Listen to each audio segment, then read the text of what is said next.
I think the problem we still have with morphological competition, we all agree it happens. I mean, in fact, engineers have been using it for a long, long time anyway. We just didn't call it that, right? It's clever design, right? You build in the complexity to your mechanisms inside a clock or a watch or whatever, and there you have something that doesn't have a central controller. It's all done within the mechanics.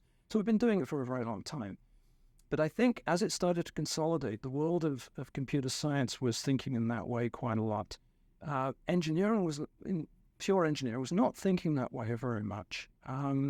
It was still considered part of clever technical design rather than, and because we're so enamored, I think, of fast electronics and being able to build incredibly sophisticated control systems in electronics, there didn't really seem to be a need to go in that direction. You've made the mechanical system as simple as you could for it to do the job so that it's easy to control. Once you move into the world of deformable, nonlinear, anisotropic materials, that type of thing, that traditional approach doesn't work very well. Now you suddenly are up against computational demands that are just ridiculous. And so that's where I think it started to get some ground. Soft robotics was able to sort of capture that whole idea of morphological computation. My concern with it, I still avidly believe that's the way it works. We call it neuromechanics when we're doing neuroscience. Who can point to the killer app, if you will, the robot that demonstrates this to the max, where you could not possibly have had it do that job without having morphological computation?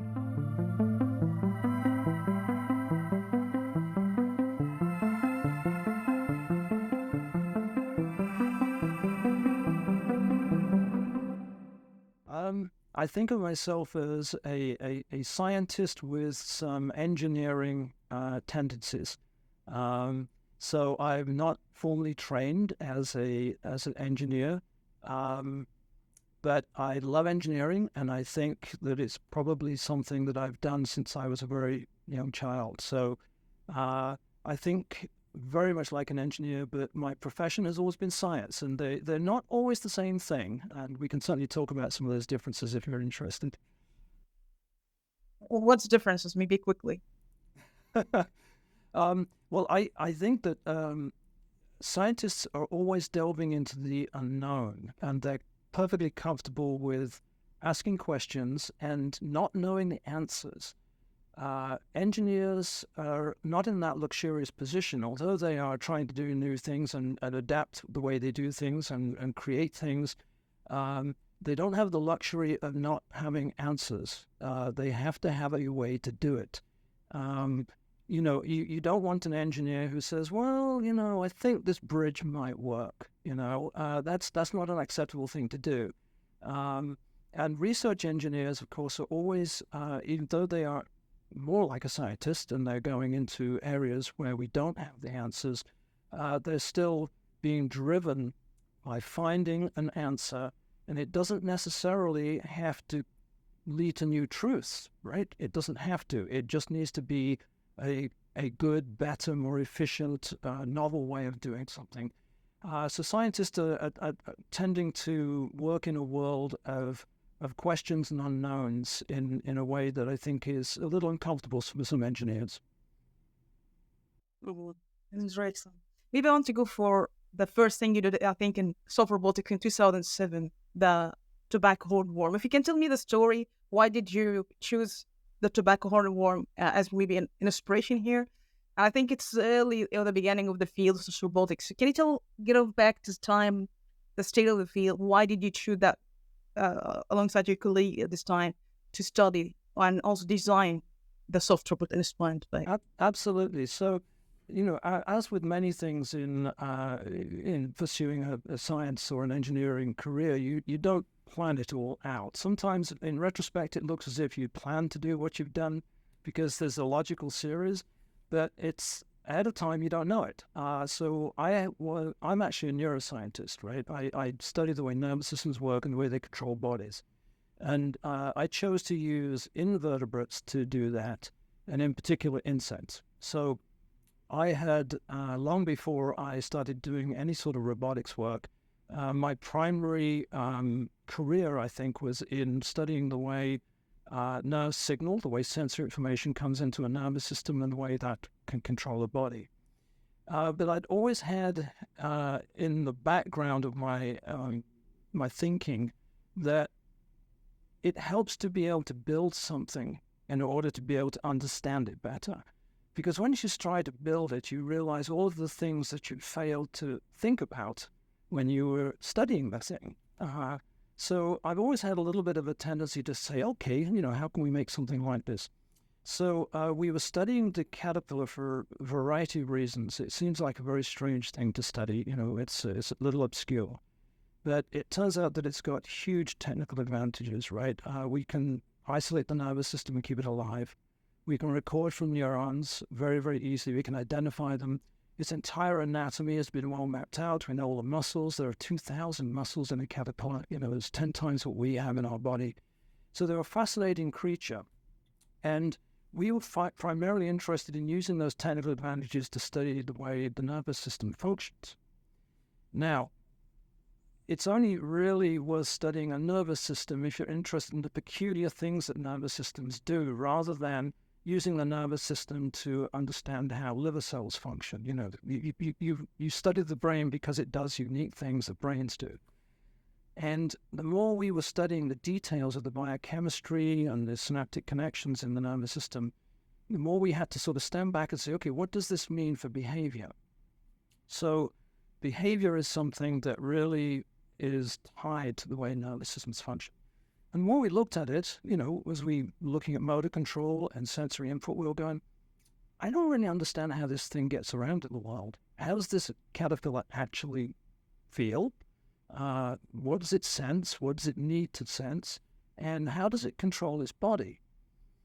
And at that point, once you come to that question and you recognize that, well, we know how to control some sorts of machines and robots, and you realize that it doesn't apply to a caterpillar. It doesn't really apply to a worm. So we started to realize that the experimental animal we were working on was actually a bit of a conundrum, that we really had no idea how something that had unlimited degrees of freedom, essentially, it can turn itself into a knot, it can deform endlessly. How on earth does it control its body? And a traditional answer from an engineering viewpoint might have been, well, it dedicates more of its control systems controlling its body. It's got too many degrees of freedom, so it has to have lots of muscles and lots of control and a complex nervous system. And so we sort of thought about that for a while, and we looked at it and we said, well, wait a minute, it turns into a moth, and a moth has an articulated skeleton with joints. So if we can compare basically the nervous system in those two stages of the animal's life and ask the question, are the nervous systems very different? And of course, apart from the highly sophisticated sensory systems that moths have, the basic motor control, they don't have more neurons. They don't have a huge number of neurons compared to a caterpillar, right? Or vice versa. So that made us realize that the caterpillar might be an interesting way to look at controlling deformable machines, because somehow they can do it without having bigger brains. And in fact, if you look right across the animal kingdom, with the exception of cephalopods, our friend the octopus, which we can talk about, invertebrates have smaller nervous systems. And I'm not going to say they're simpler, but perhaps they are, but they certainly have fewer neurons. So somehow, animals have solved the problem of massive degrees of freedom without increasing the size of the nervous system and the number of connections. So that just made us very interested. And that's how we started to get into soft robotics. And at the time, it was not really called soft robotics. A lot of people, it was biomimetic robotics, bio-inspired. There were a lot of groups who were doing soft materials in robots, but it hadn't consolidated into a field.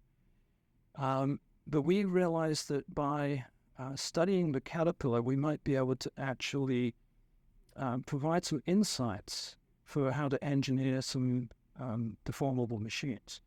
So that was in the early 2000s when we started doing that. And I don't know how familiar you are with the background of neuroscience in the very early days, but a lot of people have built machines, robots, in order to try and understand how animals work. Way back in the 1950s, the Grey Walters in England was doing this with his so-called turtles, and Ken Roeder, who was a professor here at Tufts University from the 1930s until 1970s, he built a robotic cockroach, Blatter roboticus, I think it was called, or something, to try and understand phototaxis and that type of thing. And I've actually got it. I found it next to a dumpster here at Tufts when I arrived. Nobody knew what it was. And so we've got it in a display case here at Tufts. So there's a long tradition of neuroscientists sort of reaching out to engineering to try and understand problems. So I think that's where we came from. We came from actually thinking about the animal, recognizing that this was not something we knew how to do in the engineering world, and trying to put the two together. Very fascinating. Maybe that's like a question about manifestation, the intelligence through the body here. Can you tell me about, in the field now from 2007 till now, how do you see the level of understanding, how we can utilize the morphology and the shape of the body to manifest the intelligence here? And do you think there's still other questions we didn't touch it because it's very challenging to get an answer for how this already happened in evolution or nature? Right. So we in the soft robotics field, we talk a lot about morphological computation and the idea that you can offload the central control to the mechanics. That wasn't prevalent when we first started 20 years ago. That although people were talking about it, and in particular Rolf Pfeiffer and Josh Bongard with their work, had been talking about the fact that you need embodiment to effectively create an intelligence that we would recognize. And I think the problem we still have with morphological competition, we all agree it happens. I mean, in fact, engineers have been using it for a long, long time anyway. We just didn't call it that, right? It's clever design, right? You build in the complexity to your mechanisms inside a clock or a watch or whatever, and there you have something that doesn't have a central controller. It's all done within the mechanics. So we've been doing it for a very long time. But I think as it started to consolidate, the world of computer science was thinking in that way quite a lot. Pure engineering was not thinking that way very much. It was still considered part of clever technical design rather than, and because we're so enamored, I think, of fast electronics and being able to build incredibly sophisticated control systems in electronics, there didn't really seem to be a need to go in that direction. You've made the mechanical system as simple as you could for it to do the job so that it's easy to control. Once you move into the world of deformable, nonlinear, anisotropic materials, that type of thing, that traditional approach doesn't work very well. Now you suddenly are up against computational demands that are just ridiculous. And so that's where I think it started to get some ground. Soft robotics was able to sort of capture that whole idea of morphological computation. My concern with it, I still avidly believe that's the way it works. We call it neuromechanics when we're doing neuroscience. Who can point to the killer app, if you will, the robot that demonstrates this to the max, where you could not possibly have had it do that job without having morphological computation? In most cases, the robots, even the sophisticated ones that get built that are deformable and soft, we could actually have controlled it a different way. We could probably have come up with another way to do it. I think the issue still is that the jury's still out until we can actually show that is morphological computation control of a machine that could not have been done without that approach.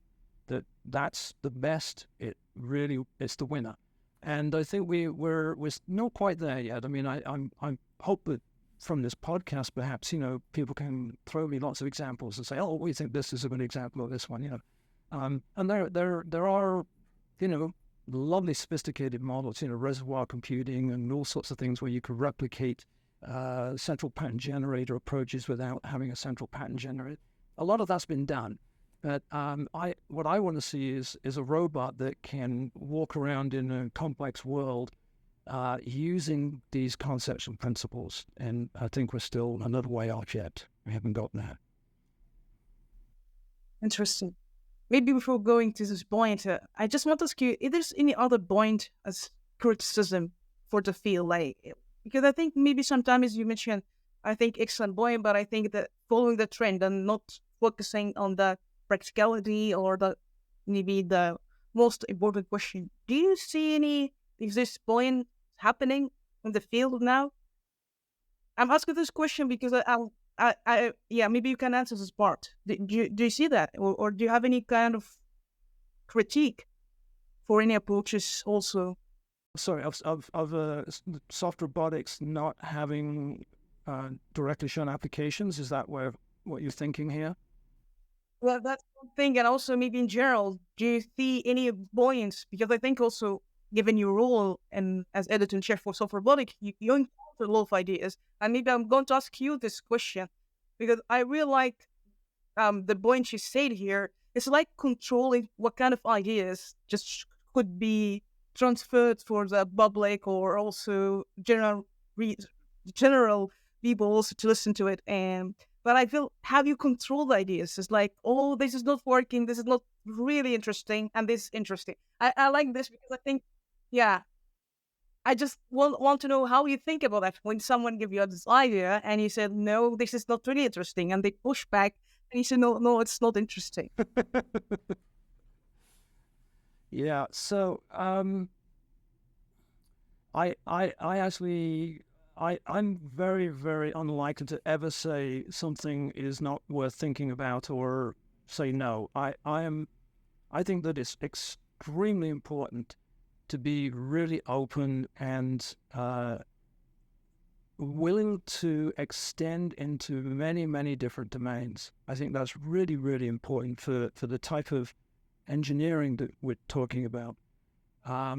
When we started the Soft Robotics Journal, we had to think a lot about the way the field what it would need, because the journal was really designed to service a need. We were saying, look, there's all these folks who are doing this work and they don't really have a forum in which they can present it. They're scattered across many, many, many journals, many, many conferences.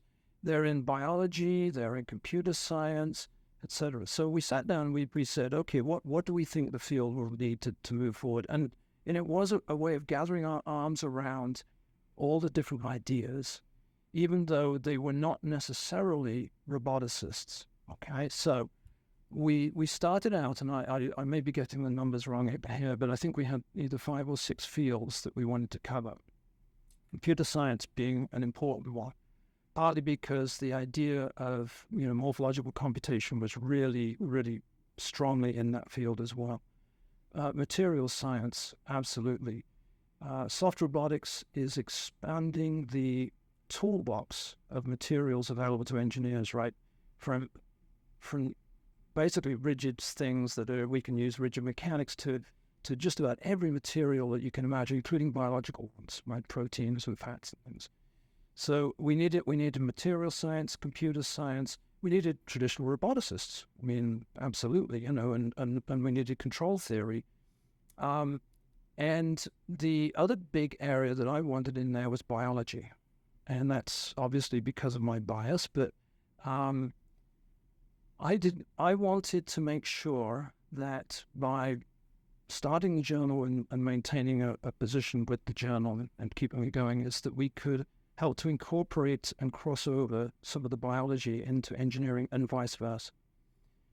I think that's been reasonably successful, but not as much as I would like, because I think it's really hard to have most biologists think of themselves as being studying ideas that are relevant to robotics. Soft robotics is one of the few areas where I think they do, but mostly, most biologists do not. I know that you've been talking to some of my colleagues here that work in the area of biology and morphological code writing, and so there are a few people like that, but they are thinking incredibly deeply and broadly, and I don't think every biologist thinks that way. So the journal really was trying to gather ourselves around that. We've added more types of expertise as well, because we needed to have more expertise in sensing, for example, electronics and stretchable electronics and flexible electronics. So we've gradually added more associate editors in those areas and tried to put our arms around that. But it's the field of soft robotics is it's not unique, but I think it exemplifies embracing ideas from all sorts of disciplines, probably every discipline that I can think of, actually. So yeah, it's important we don't sort of dismiss ideas and areas of science out of hand, because we've got to be flexible. Maybe I want to ask you again, in the field, do you think about the idea that we select, maybe related to funding or, the trend? Sometimes it's just not easy to go on, let's do something completely different no one's doing, and sometimes it's scary. I'm telling you this because, it's not always people speak about that in public, but I think sometimes you're afraid to go for something completely against the trend, and then you feel afraid just because it's completely new. There's no much work done in this area. Did you encounter that? And what do you think about this point? Yeah. So, you're raising some interesting ideas here, because there's a conflict between doing things in a field that you will be accepted and recognized and allow you to maintain a career in the field. And then, particularly for a young person, having these crazy ideas, if you will, right, sort of brand new things that are not well explored, and taking a huge risk in whether or not that's going to be successful. I have to say that I had the absolute luxury of being able to move from being a neurobiology person only to being a more engineering and roboticist, because I already had a tenured position here in the university. I don't think it would have been possible, or it would have been probably ill-advised as a young assistant professor to have gone off and done that, because the way the whole evaluation system works at tenure and, maintaining your position in academia, you have to be accomplished. You have to, and people have to recognize that, because that's the way it works. So just being a clever ideas person and pursuing things that are going to be really risky is difficult in the career structure that we have.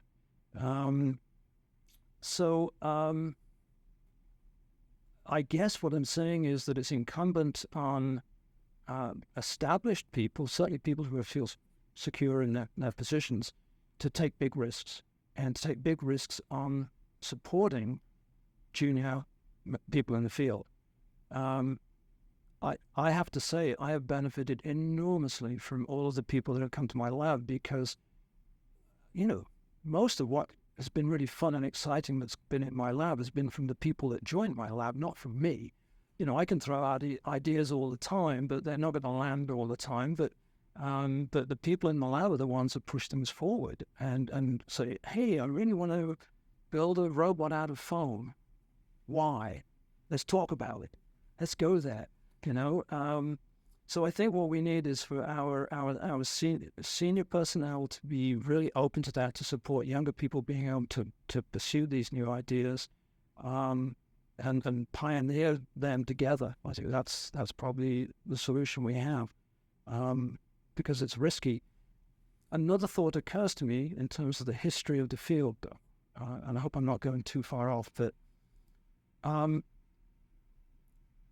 a lot of the current field of soft robotics was formed probably, let's say, 10 or 12 years ago, from a huge influx of funds, both in Europe and in the USA. And in the USA, it was through mainly programs funded by the Defense Department, but open. They weren't, secreted. And in Europe, from, I think, the European Commission that was funding a lot of this. And they put a lot of funds into trying to develop new types of soft robotic technology. And there was this massive, massive innovation, right? This is where we start to get jamming systems for doing, stiff flop type robotics.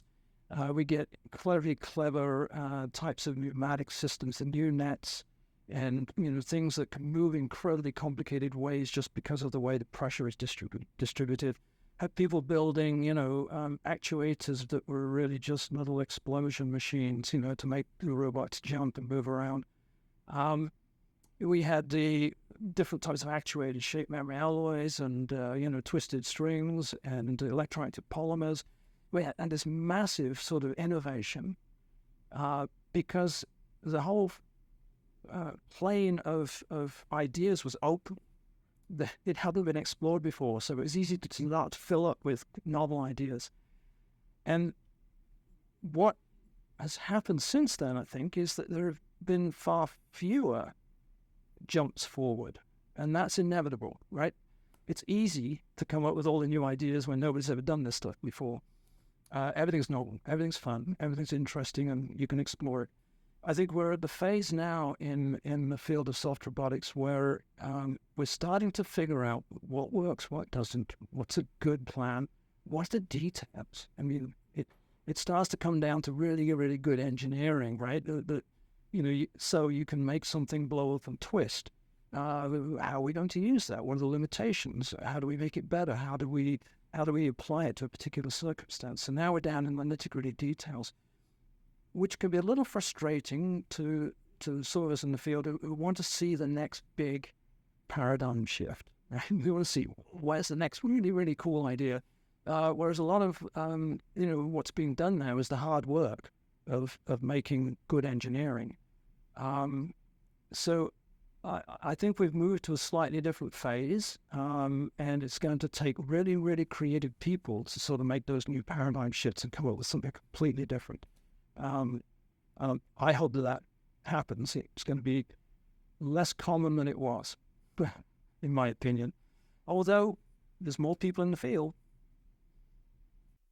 Yeah, I really like this point because I think it's bring a lot of members in this podcast, because I ask this question about should we do the project based on technology driven or maybe just for research purpose, like do whatever you want. Just I have a new idea, I want to do that, and sometimes we just suddenly state this kind of detailed answer for where I can use it, what limitation. I think this sometimes is missing pieces in the story of the research.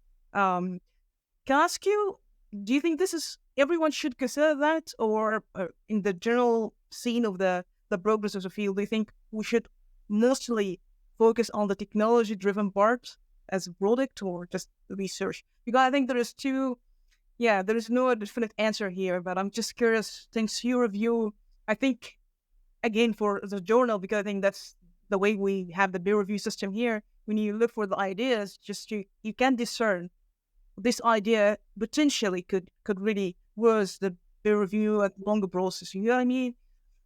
That's the part I think many of us want to hear, because that's the peer review system here. I think that's where we can see the articles or the research. Yeah. Yeah. So,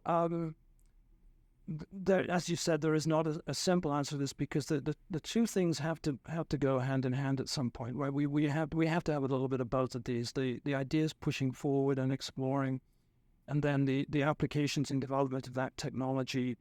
I think we're at a little bit of a difficult stage in the field right now. Um, one of the downsides of having that huge explosion of innovation early on is that there was an over-promising of outcomes, and we have not, and that it's inevitable. I'm not blaming anybody at all. This is the way fields usually work. You have to sort of promote what you're doing and explain why it's exciting, and sometimes that leads to some people thinking, okay, the technology is going to get applied, and we're going to, have human assistive soft robots walking around the house in 5 years, and those things have not happened. So we're in a difficult stage, and I think what the field really does need at this point is, as we were talking earlier, not just a demonstration of how morphological computation works, but actually a demonstration of machines that can take all of these cool ideas and do something we couldn't do before. Most robots or robot technologies that get published in society conferences and even in journals don't go very far. They end up on a shelf. And it really is upsetting and disappointing because sometimes it then needs another engineer to sort of reinvent it and, say, oh, wait a minute, somebody did this 10 years ago and that's really cool, but, nobody's picked it up in the meantime. So I think the field would benefit enormously from there being a well-accepted, clear application that we are able to fulfill and that will make society better. And we haven't quite got there yet. We're still, sort of inspiring the entertainment industry probably is one of the things we managed to do quite well, but we've not yet made that machine that couldn't be made any other way. So in answer to your question, I think is that we do need all those ideas. They're wonderful. We probably at this point, as a field, would be well advised to focus on making the machines that will save people in an emergency situation, for example, where it would then become much more accepted that these novel technologies and ideas have a value and are important. Ultimately, we're mostly funded by people's tax money, occasionally by companies, but usually by tax money. And people need to see that this stuff is worthwhile. If there are many problems in the world, and if someone sees that there are folks starving in the world or being buried in an earthquake and not being saved, and why the heck are we funding Trimmer to do work on caterpillars? Right? We need to fill that gap somewhere in the middle. Yeah. I do appreciate this answer. Maybe I want to go also again for the point you mentioned, I think, before this recording. You mentioned the geopolitical growth of the field. And maybe you can tell us about the field prediction. I think that's one we never discussed in the podcast before, so I think it would be interesting to know about it. Yeah, so it really, we touched a little bit earlier on, right, which is that the formative years of soft robotics was definitely focused on two main parts of the world, which was the European investment and then the US. By the way, the European was much more directed. It was clearly a recognition that people were working in this field and that there was a need for this technology, and the European Commission started to fund quite a lot of projects that were directed at soft robotics, which was fantastic. Here in the U.S., it was a little bit different. The program that I think, there's many programs, but there was a primary program that I think influenced my thinking was called ChemBots, and it was to try and make chemical robots, right? Whatever that is. And the idea was intelligent matter and this type of thing. So those two areas were really, massively influential. But that was confined. It wasn't going anywhere else. I would say in the last 10 years, there has been a massive change in the way things are now working. that seed has grown dramatically. We see work that's relevant to soft robotics going on pretty much all across the world in all of the societies where they're investing in doing technological development. The the Chinese Republic, for example, the Republic of China is really massively involved in this now. We get a tremendous amount of papers submitted to soft robotics from China. We have a lot of papers from Japan and from Korea. They're very, very important. We're getting papers also from India. We get quite a lot from Australia and some from New Zealand and a few also from South America. So this is now broadly representative, actually, of I think the way those economies have invested in their research and development. And so soft robotics has become embedded, if you will, in the research endeavors around the world. It's no longer just confined to a few directed programs in particular places in the world. The other part that I think is really great is not just the investment of what governments and agencies are doing around the world. It's actually been the people that have come out of this. One of my greatest pleasures actually is not just the research papers that we publish, but the fact that we train people who go on to do great things in a field. Because that's where you have an exponential influence. You train people who train people, right? And that is much longer lasting. It goes way beyond any publication that you publish. So the young scientists that you train are what sustain the field.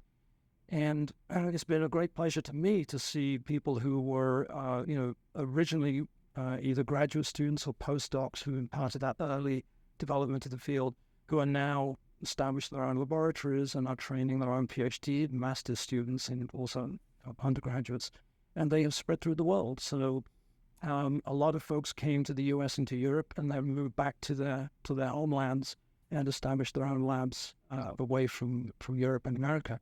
And so it's been wonderful to see that. It used to be that people would say, "What's soft robotics?" And that's not true anymore. It's just accepted. It is a field. So I think I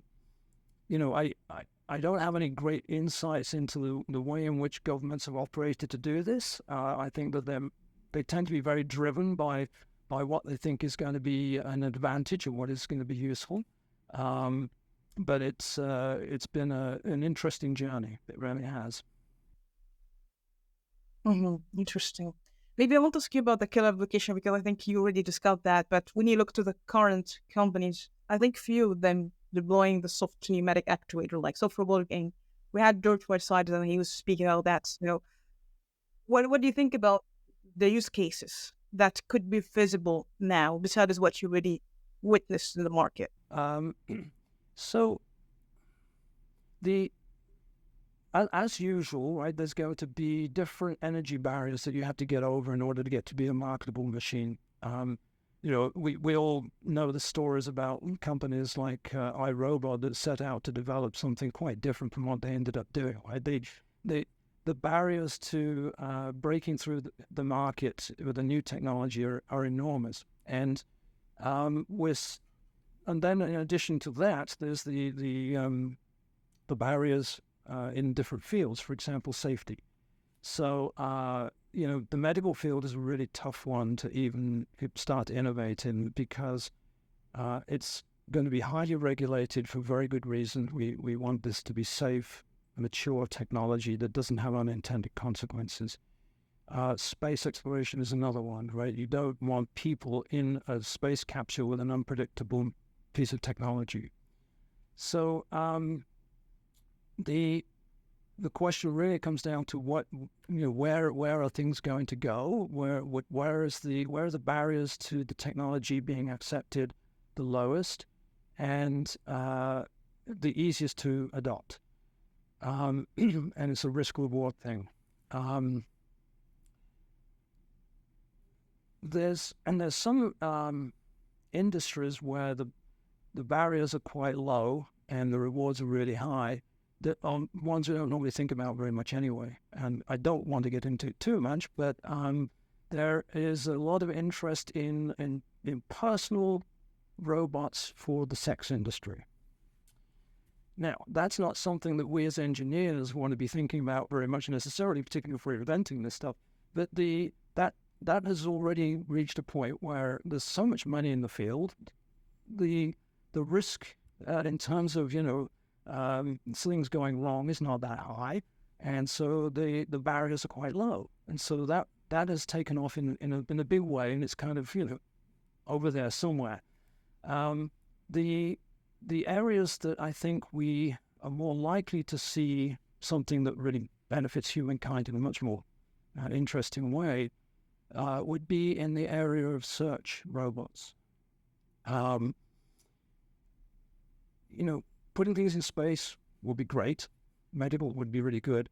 But I think we could actually very quickly, if we put our mind to it, make soft robots that can find people in dire situations, for example, hurricane damage, buildings that have collapsed, war situations, where we need to find people quickly in extraordinarily complex situations.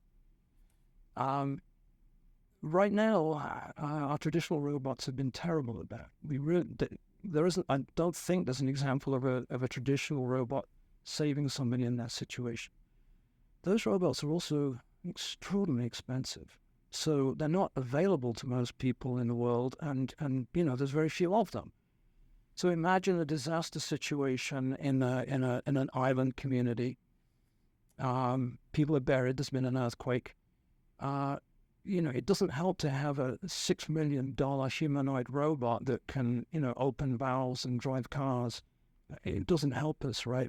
So what we need is something else, and I think it would be relatively straightforward, and this has been a dream of mine, because working on caterpillars and being able to make something that crawls, it seems to me we can make survey robots incredibly cheaply that can burrow through debris fields and underneath buildings. Small ones probably cost a few $100s each. We could have an emergency trailer full of tens of thousands of these things, right? And you take it into the emergency site, you drop all of these robots, just let them go, let them burrow down, and they have sensors on them, and you can record where there are life signs, and you can now have an opportunity to go and get that person out because you've found them. So instead of having to wait for the heavyweight equipment to come in and remove everything and then try and find people, which takes too long, you can find people and be directed about where you find people. So I see, it's a very specific example, I know, but I think that we are missing an opportunity if we don't try and invest in developing that technology. And it's within reach. It really is.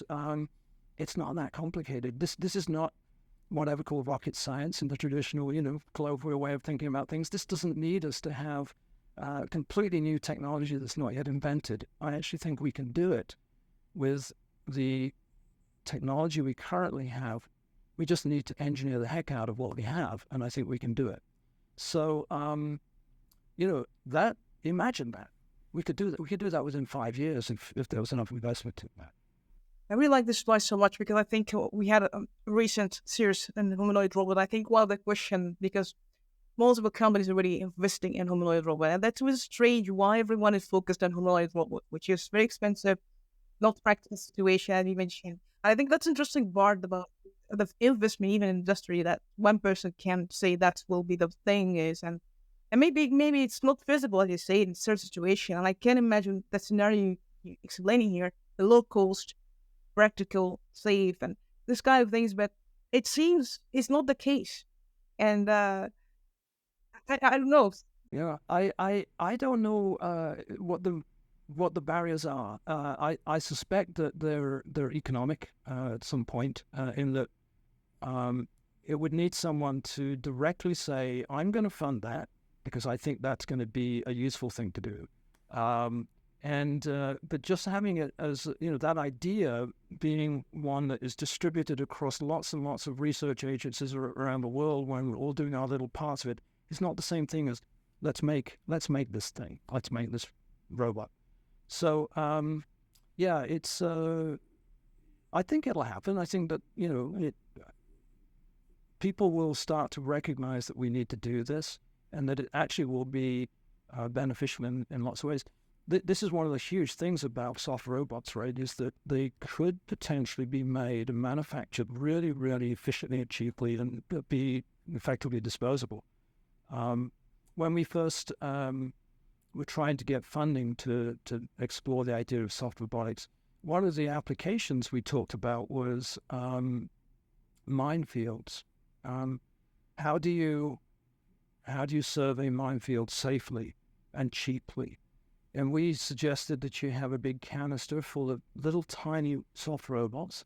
You fire it into the area. You have them all distribute and head off, go and look for things, and you don't have to retrieve them. You just don't care.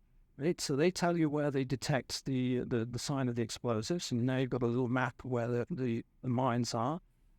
And you don't have to go retrieve those robots. And that technology could be available to communities that have very few resources and are mostly affected by things like mines. So I'm hoping that I will see that in my lifetime. That would be really nice. Most hopefully. Maybe also follow up here about the characteristic of functionality, the feature of such software like that. Do you think in the field, maybe the material development or morphological competition or morphology, as you say, which part do you think in the field need more attention or focus? Is it we need more material? It's really enough. Do we need, as you said, maybe understanding and dig deeper and maybe methodology and just to make it mature? But which part is it, like sensing or maybe control techniques or material or architecture? There's many items here that wish list to the design. But if we speak about this scenario and going forward to this practicality of the design in the field now, when you look in the research articles, we need more of this or more of this. Yeah, so I'm sure my answer is pretty much what all of your interviewees give on this, right? They can go down the list of technologies that need to be solved in order to make a good soft robot. People will often say, "Is actuators? We don't have really good actuators." Well, we actually do have a lot of good actuators, but that's the limitation. And a lot of folks would say, "Well, it's more to do with perhaps a design." My personal opinion of where we really, really need to focus is actually something that is underway, and that is on the control side. So we touched on this earlier, the idea of the distributed control and morphological computation. We've had people working on this for quite a long time. It's used a little bit in some manipulator systems, a little less so in locomotory robots. But I think we're at a point now where there's far more acceptance of what I would call learning approaches to control. So, AI effectively, right, where we don't necessarily have to define all of the parameters for our control system, know it ahead of time and build the system and make it work and then be adaptable, right? That's the other problem. I think that there's more acceptance in the engineering field of learning approaches. I remember very early on in when we were trying to develop some robots that I got very excited by the idea of, we have some sort of nerve net system that will, a genetic algorithm that will run and we'll figure out the best solution and it will make this thing work. And we even tried to get a grant to have lots and lots of our little software robots available for people to drive around on the internet so that we could collect information that would allow us to understand how people control the robots so that we could control the robots better, right? People kept telling me, and it wasn't everybody, but a lot of folks said, well, if you have to have it learn how to move, it means you don't understand it well, and that you really can't design and build a machine that you don't understand. And it was very frustrating because there was a resistance, the idea that we don't have a predefined set of equations that we can apply to this, right? I think we're past that now. I think the area that really will help is for us to develop smart systems through AI that we don't necessarily completely understand how they work, but that will very quickly train our designed robot to work properly. So all we need to do is say, we want a task level control. We want this robot to be able to wiggle through here and do this under these circumstances, change this locomotion mode.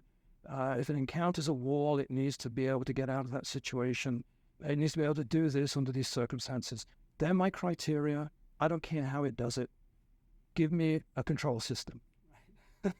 And I think that that's going to work. Eventually, of course, we would love to know a little bit better how to design it more, but we can then have an AI that helps us to design that control system. So I think that that's going to be a tremendously exciting area, and hopefully that is going to have some serious attention and investment. Oh, very interesting. Maybe if you go into artificial muscle, can you tell me about the octopus? Because since you already mentioned how biology is so significant in this field, maybe the first question, when we look to evolution, because that's the thing you really have been doing before, there's many, many things and mystery around us, like how these things work, where it's, this kind of question. So how do you select, let's study this, let's get inspiration from that. That's maybe the first part. How do you decide? Yeah, so in terms of the biology being an inspiration for moving forward, yeah. I think there's a big difference between being bio-inspired and being bio-informed. I think that we can be inspired to do things that have nothing to do with the biology, right? I mean, classic people will talk about, aircraft do not fly the way birds fly, right? We were inspired, but we didn't actually use their technology. I think we have to keep that in mind when we're thinking about, what sort of actuators we might want. Do we actually want to mimic muscle? The so-called artificial muscle, should it have the properties of muscle? Possibly not. Muscle is limited. I mean, I know that there's a lot of folks out there, and I work on muscle, right? And a lot of people think, oh, muscle's the best actuator for soft. It's perfect. It really isn't. It's pretty darn unpredictable and has lots of limitations. So I think our so-called artificial muscles should pick the things that they want to be able to do really well, and those are what we should focus on. We shouldn't be trying to copy and mimic the biology. Now, there is a flip side to that, right? Which is that sometimes the biology gives us answers that we would never, ever have explored and thought about ahead of time. I think we can take inspiration from the concepts that are embedded within biological solutions. So a muscle, for example, it is composed of lots and lots of cellular fibers that interact at the molecular level, that are busy converting ATP into movement. And they do it through an incredibly, ridiculously complex mechanism, but that's what they're doing. The reason it works so well is that it's extraordinarily well aligned and organized. It's a polycrystalline array of molecular motors. Maybe that's one of the ideas that we can grab and say, look, every one of our little artificial muscles, whether it's an EAP or an SMA or heat-activated polymer, whatever else, instead of thinking of that as a bulk material that should be an actuator, we start to say, no, let's put together lots and lots and lots of these in a way that, allows us to achieve what muscle does. So I think we've got to balance bio-inspired, bio-informed carefully and make sure we're using the biology in an appropriate way. As my colleagues, this is, all my colleagues in biology will tell you this, that everything in biology is a massive compromise. Nothing is optimized for one thing, or even two things. So we definitely should not be just copying. As you probably know, one of the things I'm interested in doing is skipping over making artificial muscles and simply saying, why don't we just grow muscles? We already have them, and they grow, right? So the idea behind this, of course, is that we could potentially become soft roboticists that are also bioengineers, and that's also now part of soft robotics, right? If we know enough about the way tissues are determined and how they get formed from the original cells, we should be able to engineer that to make stuff we want and not make stuff we don't want. And we're quite a long way from that. Many people have done it, but most of the time, well, attempted to do it. Most of the time, what they're doing is taking cells that should be muscles and putting them in a dish and hoping that we can figure out what's not right with them and fix it. But it's a long process, and I think probably a more directed approach would be for us to fully understand how a tissue gets made from its original cells, and then be able to engineer that, because now we fully understand it. So it actually needs massive investment in looking at biology in order to make engineered biological machines. So it's a different approach. We're not just taking the biology and using it. We're actually understanding the biology in order to be able to develop new things. I think that you've probably had on this podcast Mike Leben, who works in some of this area, and I think he would extend it even further than that. He would probably say that once we understand it well enough, we can make anything we want out of biology, which I think is an interesting and provocative idea. I'm still just thinking about making actuators. For a long time, I used to say that my vision, and I would hope it happened in my lifetime, is to make essentially a moving bag of meat. That we design a little skeleton of it. It doesn't even have to be biology material. It can be a polymer. And we seed it with cells, and we already know how to make those cells do what they know to do. And they find the right place, they grow in the right way, they attach in the right place. Take it out of the incubator, we put a little tiny microchip in the end, and it cools away. And I think that's actually feasible. But having started to work on that ourselves, we realized that we're still a long way. We're still a long way from being able to do that. Yeah, it's interesting. May I ask you about this? You mentioned for example, skeleton would be polymer. How they grow, if like the artificial one can grow alongside the tissue. Synthetic material with muscles. What are these things still a question about how bulls can grow, the synthetic one and muscles here? Yeah. So in my view of things, the artificial tissue would not be something that is dynamic. It would be the structure that helps to form the final machine, and the biology uses the structure to do what it needs. I think we wouldn't be able to make a growing robot like that. I think it would be a machine that just is what it is, and it will wear out and die. I think the next step would be to actually have any of the main structure of the robot be biological itself, so an entirely biological robot.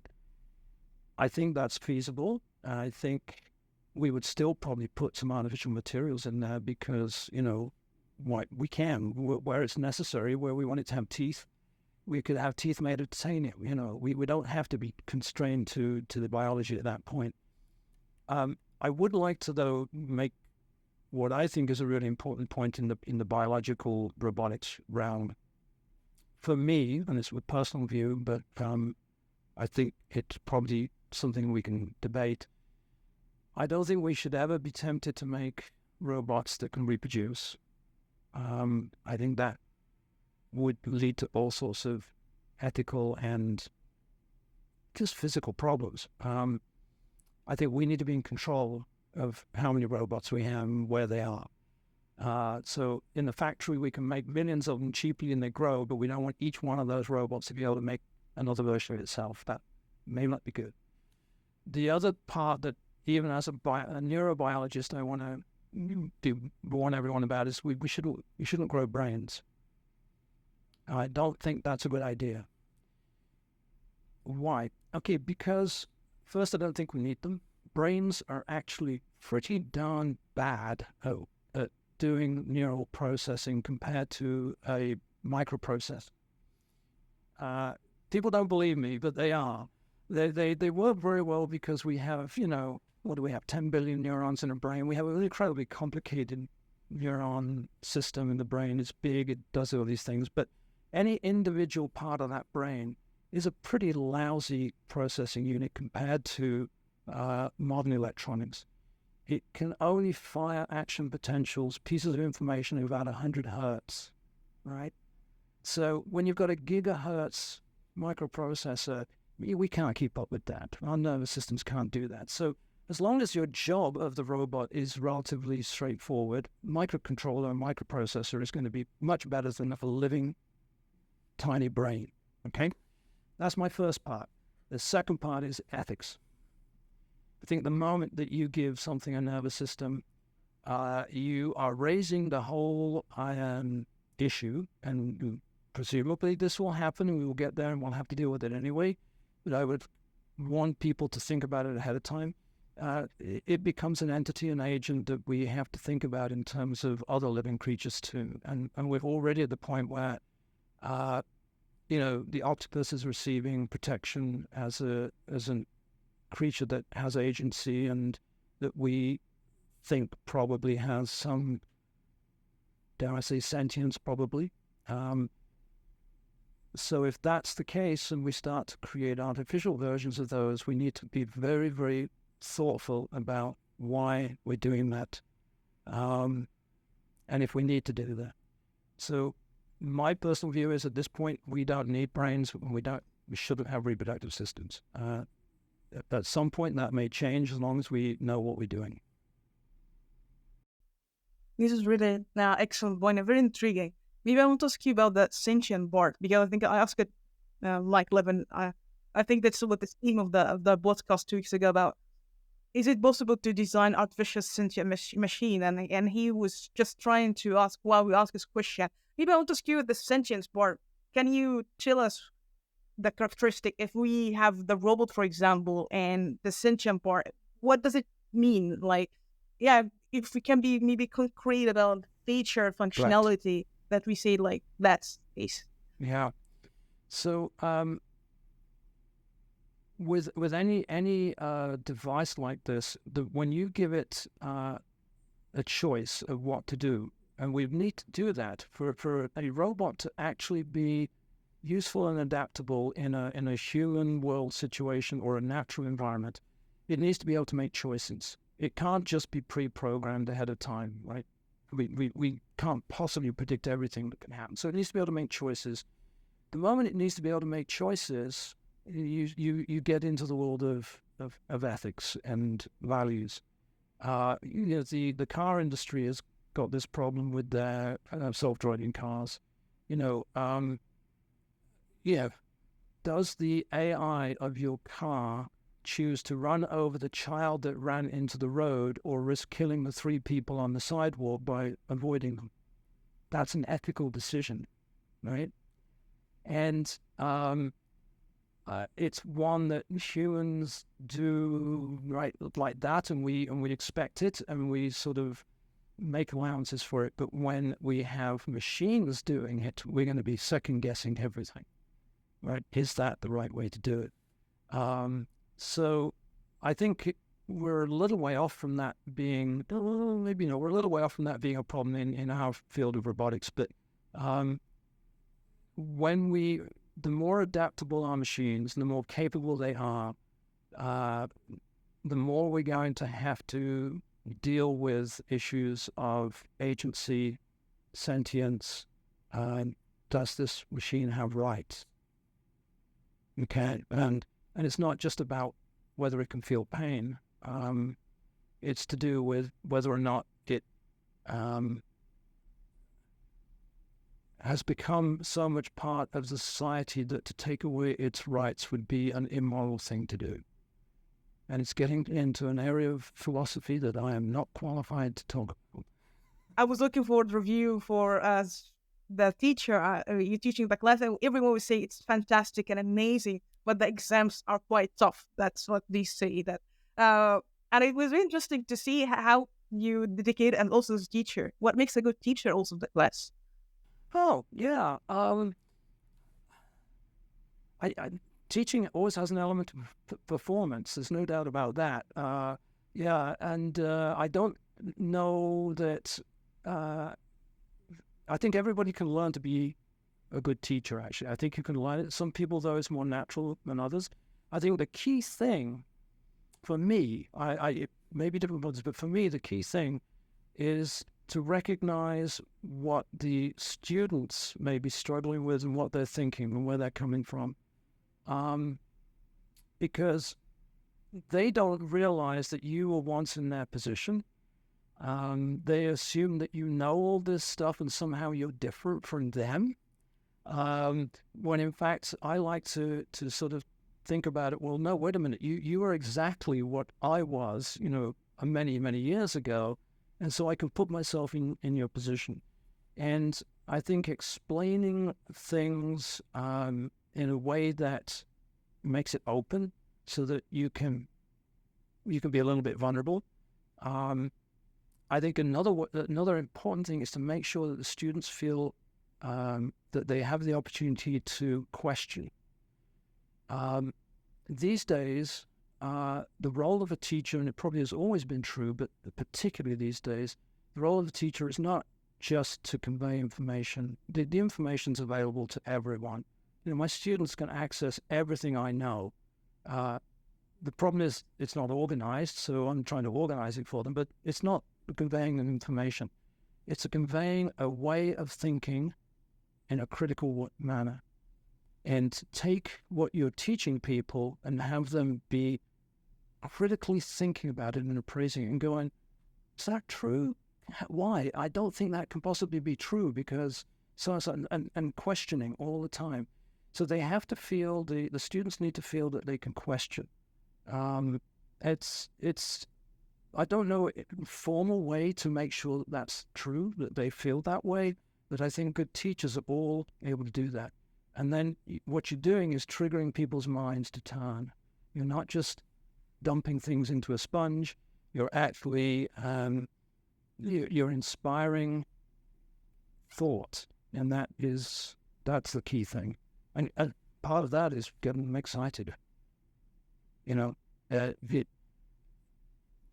by the way, soft robotics is a great way to do it, because one of my colleagues here told me one day, he said, I use robotics in the same way that car companies use their fancy cars. They stick their fancy car out on the podium in front of the dealership, and everybody goes, oh, look at that car. Get them inside so that they'll buy, one of their cars. He said, I use robotics to get people inside to learn some engineering. So, and I think soft robotics is awesome for that because it's accessible. It's accessible. People can actually do some of this in their kitchens if they need to.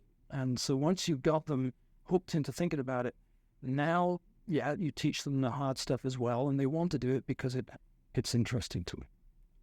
Very inspiring. Maybe I'll ask you this question, but I don't know if you can. I would love to answer it since you were in biology before. Do you believe there's aliens, like life form, like just like aliens? It's the numbers tell us that it must exist, and it must exist. There must be alien life. Just sheer opportunity for that to have evolved in the universe. It must happen everywhere. We may never ever experience it, and that's because of the massiveness of the universe. I think that's what it is. We may find ourselves pretty much in our local environment alone, because you've got to travel hundreds of light years to get to whatever else is around there. So it's very, very unlikely we'll directly encounter anything unless we learn some physics that we don't currently know. So I would love to find alien things because the diversity of life on this planet already is truly stunning. And I know we're at the end of the podcast, but there are wasps that are, the entire wasp is smaller than the single cell inside many bodies, the entire wasp.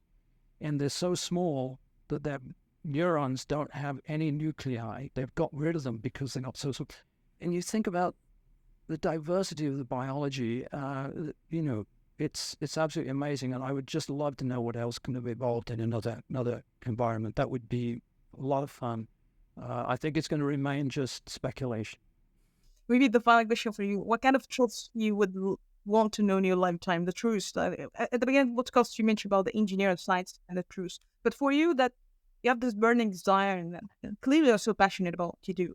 But what kind of the truth that you would love to know in your lifetime? Like something I have to know. Like, you know what I mean? Just something every day. Something I have to know. Yeah.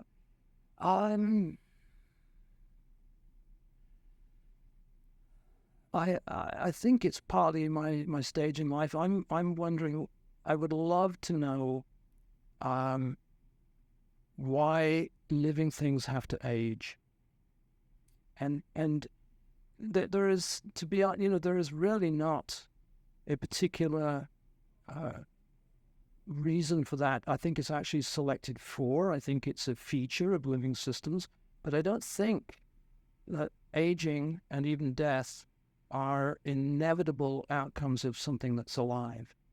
And we have examples of creatures, some sea anemones, for example, that just live continuously. They just live. They shed cells all the time. Just live. They're all almost immortal. Yeah. And so, so I would love to know the answer of that. And that would be a lovely thing to sort of to have. I worry that if we know that, we might make everyone immortal, and then the world's going to be a very difficult place to be. This is wild. I think this is a really excellent point. Yeah. I think you got a little. I think this will get a little podcast, but I think it's an excellent point. I agree. Yeah. Thank you so much. I don't know if you have any final words like to say for people listening or towards our community. Any final words like to say? Well, first I'd like to thank you for the chat. It's been a lot of fun. You've given me a chance, as all professors like to do, just talk. Thank you. Very much appreciate it. But I'd also, I think I'd just like to encourage the soft robotics community as broadly as possible to really let their imaginations run. Creativity is the key factor. I think it's the thing that when I hire somebody in my lab, yes, I want them to have some skills, but creativity and interest, excitement, curiosity, those are the really key things. So I'm hoping that the community as a whole will respect and support people to be creative and curious and keep this field moving.